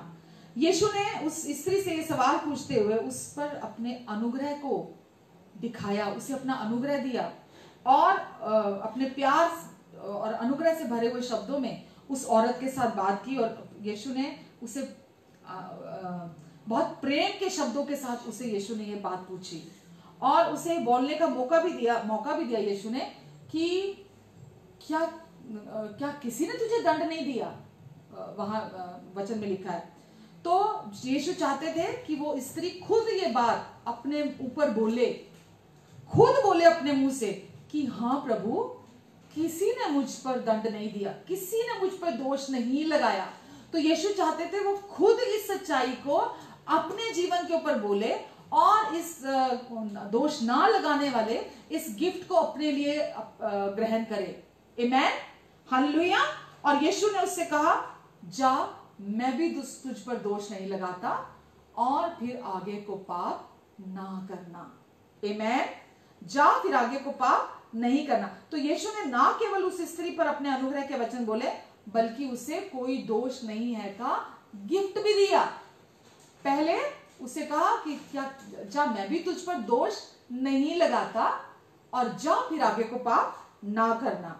तो जा, मैं तुझ पर दोष नहीं लगाता या और फिर आगे को पाप ना करना, ये तब तक आपके जीवन में जब आप ये गिफ्ट अपने जीवन में रिसीव करते हैं कि जा, मैं भी तुझ पर दोष नहीं लगाता। ध्यान से सुनो, जब यीशु ने कहा जा, मैं भी तुझ पर दोष नहीं लगाता, ये गिफ्ट है कि जा, मैं भी तुझ पर दोष नहीं लगाता। ये हमारे लिए कोई दंड आज्ञा नहीं, जैसा हम पढ़ते हैं रोमियो 8:1 में कि अब जो मसीह में उन पर कोई दंड आज्ञा नहीं। तो परमेश्वर ने हमारे लिए ये एक गिफ्ट के तौर पर कि कोई दंड आज्ञा नहीं, कोई दोष नहीं, हमारे लिए इसे गिफ्ट के तौर पर उपलब्ध करा दिया, हमारे लिए प्रोवाइड करा दिया। और जब हम इसे अपने लिए ग्रहण करते हैं, कैसे कि प्रभु अब आप मुझे अपने बिना शर्तों के प्यार से प्यार करते हैं और आपने मेरे सारे दंड को, सारे दोष को, सारे न्याय को अपनी देह पर दंडित किए चुका दिया है और अब मुझे मेरे पापों के लिए आप दंड नहीं देंगे, मुझ पर दोष नहीं लगाएंगे। जब आप, क्योंकि यीशु ने, आपने देखा, यीशु ने उस स्त्री पर दोष नहीं लगाया, जितने लोग वहां थे उनको भी यही कहा यीशु ने कि जिसने पाप नहीं किया सबसे पहले वो पत्थर मारेगा। और एक एक करके सारे वहां से खिसक गए। यीशु वहां थे, यीशु निष्पाप थे, यीशु पिता का पवित्र मेमना थे, वो पत्थर मार सकते थे, पर यीशु ने पत्थर नहीं मारा, यीशु ने वो नहीं चुना। यीशु पत्थर मारने का हक रखते थे, लेकिन वो लोग मारना चाहते थे पत्थर, पर वो नहीं मार पाए। दोनों बातों में कितना अंतर है। तो यीशु की ओर से दिया गया ये गिफ्ट जब आप अपने जीवन में ग्रहण करते हैं कि अब आपके लिए कोई दंड आज्ञा नहीं है, तो यही आपको पावर देती है, सामर्थ्य देती है आगे जीवन में पाप ना करने के लिए। यीशु ने पहले क्या बोला कि जा, मैं भी तुझ पर दोष नहीं लगाता, पहले स्थान पर, और फिर दूसरे स्थान पर क्या कहा, जा आगे को फिर पाप ना करना। तो लोग क्या कहते हैं कि मैं तुझे दंड नहीं दूंगा अगर तू आगे को पाप नहीं करेगा। लोगों को यह शिक्षा देते हैं कि पहले पाप करना बंद करो, पहले पाप करना बंद करो, पहले पाप करना बंद करोगे तब आशीष आएगी, पहले पाप करना बंद करोगे तब तुम्हारे साथ, तब परमेश्वर खुश होंगे। ये उल्टा है, ये सुसमाचार नहीं है। पहले आप इस गिफ्ट को जो परमेश्वर ने दिया, आप पहले इस गिफ्ट को अपने लिए रिसीव करते। जैसे यीशु ने उसे कहा जा, क्योंकि उस औरत ने वो व्यभिचार में पकड़ी गई थी, और यीशु ने उदाहरण हमारे सामने रखा कि यीशु ने उस पर दोष नहीं लगाया, उल्टा जो दोष लगाने आए थे उन सब का भी मुंह बंद किया यीशु ने, और यीशु एक एक करके सब वहां से चले गए। और यीशु दोष लगा सकते थे क्योंकि यीशु निष्पाप थे। यीशु ने क्या बोला था, जो निष्पाप है वही पहला पत्थर मारे, लेकिन यीशु ने पत्थर नहीं मारा। यीशु ने क्या किया, अपने अनुग्रह के शब्दों के द्वारा उसे उठाया, अपने प्रेम के शब्दों के द्वारा उसे प्यार किया, और उसके मुंह से भी निकलवाया कि वो खुद अपने जीवन पर बोले कि हाँ प्रभु, किसी ने मुझ पर दोष नहीं लगाया। वो इस बात को स्वीकार करे कि हाँ किसी ने उस पर दोष नहीं लगाया, क्योंकि प्रभु ने उसके जीवन में ये कार्य किया था। तो उसने रिसीव किया कि हाँ अब मैं दोषी नहीं हूं। तो जब आप ये विश्वास करते कि अब आप दोषी नहीं है, तो आप आगे से पाप ना करने की सामर्थ को रिसीव करते हैं, तब उसे स्वीकार करते हैं। जैसा अभी मैंने पढ़ा रोमियो 8:1 में, पहले नंबर पर आप रिसीव करते हैं कि इसलिए अब जो मसीह में है उन पर दंड की आज्ञा नहीं, क्योंकि जीवन के आत्मा की व्यवस्था ने उन्हें पाप और मृत्यु की व्यवस्था से स्वतंत्र कर दिया है। क्योंकि जो काम व्यवस्था क्या दोष लगाती है, व्यवस्था क्या है पाप की पहचान देती है, व्यवस्था क्या है क्रोध उपजाती है। तो जो काम व्यवस्था शरीर के दुर्बल होने के कारण ना कर सकी, वो परमेश्वर ने अपने पुत्र के देह के द्वारा पूरा कर दिया। परमेश्वर ने अपने पुत्र की देह पर पाप को दंड देने के द्वारा पूरा कर दिया। आमीन, हालेलुया। तो आप देख रहे हैं कि परमेश्वर आपको पहले गिफ्ट देते हैं, कोई दोष नहीं, कोई दंड नहीं का। उसके बाद उस गिफ्ट में ही वो सामर्थ है, जब आप अपने जीवन में उसे रिसीव करते कि अरे हाँ, परमेश्वर तो मुझे प्यार करते हैं, और मेरे किसी गलती, मेरे किसी गुनाह की, मेरे किसी अपराध की वो मुझे सजा नहीं देंगे, क्योंकि वो मुझे प्यार करते हैं। जब आप इस सच्चाई पर, इस सुसमाचार की सच्चाई पर पूरे दिल से विश्वास करते हैं, तो पाप ना करने की सामर्थ आप जीवन के आत्मा के द्वारा अपने हृदय में प्राप्त करते हैं। जैसा वो गुरुत्वाकर्षण का जो लॉ है, वो हम जब प्लेन को उड़ते हुए देखते हैं, हम देखते हैं वो उस पर उसके ऊपर सामर्थ पा लेता है, उससे ऊंचा उठता है। ऐसे ही आप पाप करने की सामर्थ से ऊंचा उठते हैं। पाप करने की सामर्थ मृत्यु की सामर्थ रोग लाता है, बीमारियां लाता है, डिप्रेशन लाता है, टेंशन लाता है, आपके जीवन में तनाव लाता है, डर लाता है, चिंता लाता है। ये सारी चीजें आपके जीवन में चली जाती हैं, तभी तो हम उकाब की तरह जवान होते हैं, तभी हम रोगी नहीं रहते, हम चंगे होते हैं, तभी हमारे चेहरे रोशन होते हैं, चमकते हैं, रेडियंट होते हैं हमारे चेहरे। क्यों? हम पाप और मृत्यु की व्यवस्था से हमेशा के लिए प्रभु यीशु मसीह के द्वारा, इस गिफ्ट के द्वारा आजाद कर लिए गए हैं। आमीन, आमीन। और यीशु पर जब आप विश्वास करते हैं, यीशु पर विश्वास करने के द्वारा आप उस बॉन्डेज से आप बाहर निकल कर आ जाते हैं। आमीन, आमीन। आज इतना ही मैं आपके साथ बांटना चाहूंगी, क्योंकि अगर आगे मैं बढ़ी तो फिर समय बहुत लग जाएगा। तो मैं चाहती हूँ कि हम वचन को उसकी प्योरिटी के साथ सुने, समझें। और परमेश्वर हमारे प्रेमी पिता हैं, परमेश्वर हमसे पूरे दिल से प्यार करते हैं। परमेश्वर ने हमें हमेशा के लिए नया जीवन दे दिया है, अपने अनुग्रह से हमारा उद्धार करा दिया है। परमेश्वर ने हमें अपनी नई वाचा दे दी है, और अब हम नई वाचा के अधीन है। नई वाचा दोष लगाने वाली वाचा नहीं है, नई वाचा हमारे विषय में नहीं है, नई वाचा यीशु के विषय में है। और जब आप उस नई वाचा के अब अधीन है, तो आपके अंदर कोई डर, किसी तरह का कोई चिंता, कोई डिप्रेशन, कोई कमी, कोई घटी, कोई रोग, कोई बीमारी आपके जीवन में बने नहीं रह सकते, क्योंकि आप व्यवस्था के अधीन नहीं, अनुग्रह की नई वाचा के अधीन है। और अनुग्रह की नई वाचा के अधीन अब कोई दोष, कोई दंड आज्ञा आपके जीवन पर नहीं है, क्योंकि आपकी जगह पर प्रभु यीशु मसीह के देह पर पाप को दंडित किया जा चुका है। और अब आप पाप से पूरी रीति से छुड़ाकर आजाद कर दिए गए हैं, ताकि आप इस जीवन में राज्य करें। आमेन, आमेन। हम सब पाप के खिलाफ हैं, हम सब पाप के विरुद्ध हैं, लेकिन पाप से आजादी चाहिए। और पाप से आजादी पाप को ना कहने से नहीं है, पाप से आजादी सच्चाई को जानने से है। जब आप सच्चाई को जानेंगे, सच्चाई आपको आजाद करेगी।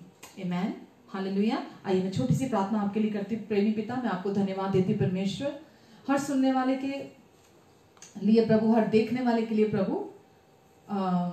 जितने लोग भी आज हमारे साथ ऑनलाइन जुड़े हैं प्रभु, इन्होंने आपका वचन सुना है, हो सकता है कोई पहली बार जुड़ा है प्रभु आप इन सब से बहुत प्यार करते हैं।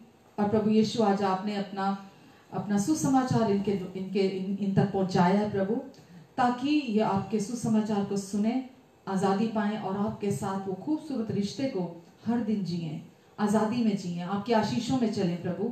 और प्रभु जो इनकी नई पहचान आपने इन्हें दी है कि अब ये मसीह में धर्मी हैं, अब इनकी नई पहचान धार्मिकता है। और प्रभु ये अपनी उस पहचान को पकड़े रहे और इस धरती पर बहुतेरों के लिए मेल मिलाप का कारण बने, क्योंकि यही हमारी सेवकाई है प्रभु। धार्मिकता के द्वारा हमारा मेल मिलाप आपसे हुआ है, और प्रभु यही सेवकाई आपने हमें दी है, ताकि इसके द्वारा हम दूसरों का भी आपके साथ मेल मिलाप करा सकें। धन्यवाद परमेश्वर। जिन लोगों ने वचन सुना है, वो 30 गुना, 60 गुना, 100 गुना फल लेकर आएगा, क्योंकि आपने पवित्र आत्मा के द्वारा बोया है। हम धन्यवाद देते हैं यीशु आपको। आमेन, आमेन, आमेन। आइए प्रभु भोज लेते हैं। यीशु ने अपनी देह ली और तोड़ी। जब हम प्रभु भोज लेते हैं, मैं हर बार बोलती हूँ कि आपके घर में कोई भी रोटी हो, ब्रेड हो, कोई भी चीज़ आपके घर में हो, आप ले सकते हैं। और जो मेरे पास है, मेरे पास रूह अफ़ज़ा शरबत है, आप कोई भी जूस, कोई भी शरबत ले सकते हैं इसके स्थान पर, जो भी आप अवेलेबल है आपके घर में। तो यीशु ने अपनी देह ली और तोड़ी और कहा, ये मेरी देह है जो तुम्हारे लिए तोड़ी जाती है।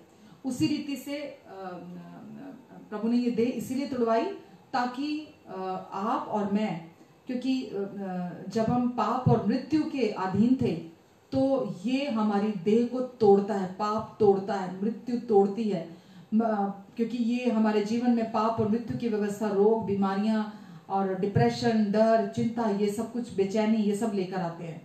लेकिन हम धन्यवाद देते हैं क्योंकि यीशु की देह हमारे लिए तोड़वाई गई, ताकि हमें अपनी देह ना तोड़वानी पड़े और हम इस जीवन के आत्मा की व्यवस्था के चलाए से चलें। आमीन। और हम आत्मा की अगुवाई में चल सकें, क्योंकि अब पाप हम पर प्रभुता नहीं करता।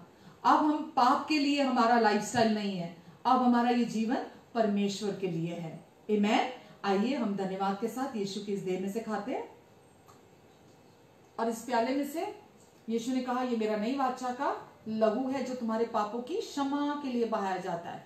तो अब हम पुरानी वाचा के, पुराने नियम की पुरानी वाचा के अधीन नहीं है, हम नए नियम की नई वाचा के अधीन है। और नई वाचा के अधीन प्रभु यीशु ने हमारे सारे पापों से हमें छुड़ाया और हमें आजाद कर दिया, और हम पूरी रीति से आजाद कर दिए गए हैं। हमारे सारे पापों को धोकर यीशु ने हमें अपने जैसा बना दिया, और अब हम धर्मी, पवित्र, सिद्ध है। और जब आप पाप और मृत्यु की व्यवस्था से आजाद हो गए हैं, कोई रोग, कोई बीमारी का अब आपके जीवन में स्थान नहीं है। यीशु के नाम से जितनी भी मर्जी पुरानी बीमारी हो, और जो भी नाम बीमारी का हो, यीशु नाम हर नाम से ऊंचा है, हर नाम से बड़ा है। मैं हर बीमारी को, जितने लोग भी मुझे सुन और देख रहे हैं, मैं कमांड करती हूँ यीशु मसीह के नाम से, इसी समय हर शरीर को छोड़कर निकल जाओ यीशु के नाम से। इसी समय बाहर हो जाओ और हर रोग हर बीमारी को मैं उखड़ कर समुद्र में जा लगने का आदेश देती हूँ प्रभु यीशु के नाम से। प्रभु आप आजादी देने वाले प्रभु हैं, आप शांति देने वाले प्रभु हैं, आप प्यार करने वाले प्रभु हैं। प्रभु हम इस प्याले को पीते हैं जो नई वाचा का है, जो हमारे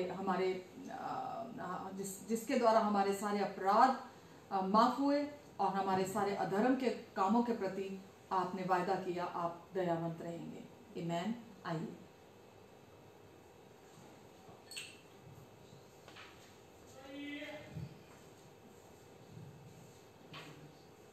तेरा लहू बड़ा कीमती है प्रभु, तेरा लहू बड़ा कीमती है, तेरा लहू बड़ा कीमती है प्रभु, तेरा लहू बड़ा कीमती है, क्योंकि उस लहू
प्रार्थना करती हूँ। प्रेमी पिता, मैं आपको धन्यवाद देती हूँ परमेश्वर। मैं हर व्यक्ति को इस समय जो भी ऑनलाइन है, अभी या बाद में जुड़ेंगे, सबको प्रभु आपके अनुग्रहकारी हाथों के नीचे लाती हूँ। पिता, ये आपका प्रेमी परिवार है और प्रभु आप अपने परिवार से बेहद प्यार करते हैं और परमेश्वर आपने इन सब के लिए अपने पुत्र को भी अपने लिए नहीं रखा, दे दिया, तो आप कहते हैं आप इन्हें उसके साथ साथ बाकी सब कुछ क्यों नहीं देंगे। प्रभु आपने हमें अपना प्रेम, आनंद, शांति दी है, अपनी हर एक आशीष दी है, अपनी हर एक प्रतिज्ञा हाँ और आमीन के साथ पहले ही दे दी है। हम धन्यवाद देते हैं इसके लिए पिता आपको। प्रभु आप इन सब पर अपना अनुग्रहकारी हाथ बनाकर रखेंगे। प्रभु इन सब के आने जाने पर अपनी आशीष को ठहराएंगे, अपने मुख का तेज सबके मुख पर चमकाएंगे और प्रभु हर महामारी से, हर बहेलिया के जाल से आप इनकी रक्षा करेंगे। इनके निकट 1000 दाहिने 10,000 गिरे, लेकिन वो दुष्ट इनके पास आने नहीं पाएगा और ये अपनी दृष्टि से दुष्टों के अंत को देखेंगे। प्रभु आपका आत्मा इनके साथ हमेशा रहेगा और आपकी गूढ़ी गहरी बातों को भी इन पर प्रकट करेगा, क्योंकि प्रभु अब ये शरीर के अनुसार नहीं, आत्मा के अनुसार नए सृजे गए हैं। अब ये वो पुराना मनुष्यत्व नहीं, अब ये नया मनुष्यत्व है जो मसीह यीशु में सत्य और धार्मिकता में सृजा गया है। परमेश्वर आप इनकी मदद करेंगे, इन्हें, इनके अपनों को प्रभु आप ब्लेस करें। जहां जहां भी सब हैं, जिस भी देश के कोने में हैं इनके अपने, उन सब पर भी आप अपना अनुग्रहकारी हाथ रखेंगे, उन सबको आप आशीष देंगे, उन सबको अपनी बुद्धि और फेवर देंगे और जिनका उद्धार नहीं हुआ अपने अनुग्रह से आप उन सबका भी उद्धार कराएंगे। परमेश्वर जितने लोग भी मुझे सुनते हैं प्रभु, हर बार इनके मन की आंखें खुल जाएं और इन सबको अपने समझ, बुद्धि, ज्ञान और प्रकाश का आत्मा अपनी पहचान में दे, ताकि आपके सुसमाचार का तेजो में प्रकाश इनके हृदयों में चमके और ये देख सके, जान सके वो पर्दा जो इनके मन पर, इनकी आंखों के ऊपर पड़ा है, जो शैतान ने डालकर रखा है वो पर्दा हट जाए और ये साफ साफ देख सकें। आप इनकी मदद और सहायता करें, हर दुष्ट की ताकत से, हर शैतान के काम से प्रभु आप इन्हें बचा कर रखेंगे, हर शैतान की चाल से, हर अंधकार की शक्ति से आप इनकी रक्षा करेंगे। जहां भी ये जाएंगे आपके लहू में आप इन्हें कवर करके रखेंगे, अपने पंखों की आड़ के नीचे, परों के नीचे आप इन्हें छिपा कर रखेंगे, हर कदम पर आप इनकी रक्षा करेंगे। अब ये हमेशा के लिए आप में सुरक्षित है प्रभु, और इनकी जो भी जरूरत होगी आप अपनी महिमा के उस से जो मसीह यीशु में है, आप इनकी हर जरूरत को पूरा करेंगे, और इनके पास हर समय सब कुछ की आपके अनुग्रह से यहाँ तक कि भलाई करने के लिए भी बहुतायत रहेगी यीशु के नाम से। इन्हें कभी कोई घटी नहीं होगी, क्योंकि अब आप इनके प्रभु हैं। धन्यवाद देती प्रभु, आपका प्रेम इनके द्वारा चारों ओर महके, प्रभु आपकी महिमा इनके द्वारा प्रकट हो, लोग आपके कैरेक्टर को, आपके नेचर को, आपको परमेश्वर इनके द्वारा जानने पाएंगे, और प्रभु आपकी रोशनी इनके द्वारा चमके, इनके परिवारों में इनके वजह से शांति हो प्रभु इनकी, क्योंकि आपने हमें अपना शांति का आत्मा दिया है, प्रेम का आत्मा दिया है, आनंद का आत्मा दिया है प्रभु। इनके परिवार हमेशा आप में सुरक्षित हैं, क्योंकि प्रभु अब हमारे जीवन आपके हाथों में है, और हमारे जीवन का नियंत्रण आपके हाथों में है, क्योंकि आप हमारे प्रभु हैं यीशु, और सब कुछ को आप हम में से होकर हमारे लिए, हमारे द्वारा पूरा करते हैं। और मेरी प्रार्थना है सबके लिए कि पिता आपकी इच्छा, योजना, उद्देश्य जो खूबसूरत है हम सबके जीवन के लिए, वो हम में से होकर हमारे लिए, हमारे द्वारा, हमारे चारों ओर मसीह यीशु में आपके अनुग्रह से, पवित्र आत्मा के द्वारा हर दिन, हर सेकंड पूरी हो। धन्यवाद। Amen, amen and amen. God bless you all. प्रभु आप सबको बहुत आशीष दें, और लव यू ऑल। प्रभु आपके साथ हैं, प्रभु का अनुग्रह, प्रभु की शांति आपके जीवन में बढ़ती चले जाए, और आप मसीह यीशु की पहचान में हर दिन बढ़ते चले जाएं, और आपका हृदय प्रभु के अनुग्रह में स्थिर बना रहे यीशु के नाम से। Love you. अपना बहुत सारा ध्यान रखें, और आज मदर्स डे बहुत अच्छे से मनाएं, बहुत अच्छे से सेलिब्रेट करें, और सिर्फ मदर डे पे ही नहीं, हम हर दिन अपने बड़ों को प्यार करते हैं, हम अपने बड़ों को इज्जत देते हैं, और हम हर दिन ऐसा करते हैं क्योंकि हम जानते हैं ये परमेश्वर को भाता है, ये परमेश्वर को अच्छा लगता है। तो सब बच्चों को भी मैं इनकरेज करूंगी कि अपने माँ बाप को आप क्योंकि बहुत प्यार करते हैं, इसीलिए जब भी आप अपने माँ बाप के लिए भी कुछ करते हैं तो आप उनके लिए नहीं करते, आप परमेश्वर के लिए करते हैं। तो इसीलिए जो भी आप करते हैं आप ये सोच के ना करें कि आप माँ बाप के लिए करते हैं। वचन कहता है कि अपने माता पिता का आदर करो। वहाँ ये नहीं लिखा कि कैसे माता पिता पहले बिहेव करेंगे फिर उसके बाद आप अपने माता पिता का आदर करो। तो वचन में लिखा है कि अपने माता पिता का आदर करो, अर्थात क्योंकि वो आपके माता पिता हैं इसीलिए आप उनका आदर करो। इसलिए नहीं कि वो आपके लिए कुछ करते हैं तो अच्छे हैं, नहीं करते हैं तो वो अच्छे नहीं हैं। आपको उनका आदर करना है। अगर उनमें कोई बदलाव की जरूरत है तो प्रार्थना करें, पवित्र आत्मा आपके बिहाफ पर उनके दिलों में काम करेंगे। आमेन। थैंक यू वेरी मच हमारे साथ जुड़ने के लिए, और थैंक यू वेरी मच मुझे इनकरेज करने के लिए। हर बार इनकरेज करते हैं, और अभी भी मैं कहूंगी कि अगर आपको सचमुच में आज के वचन से आशीष मिली है, सचमुच आपने कुछ नया सीखा है, और आप चाहते हैं कि और भी दूसरे भाई बहन मसीह की देह, वचन कहता है कि मसीह की देह स्ट्रांग हो, है ना। हम एक दूसरे के अंग हैं, तो हम सब स्ट्रांग हो और हम एक दूसरे के लिए ब्लेसिंग है।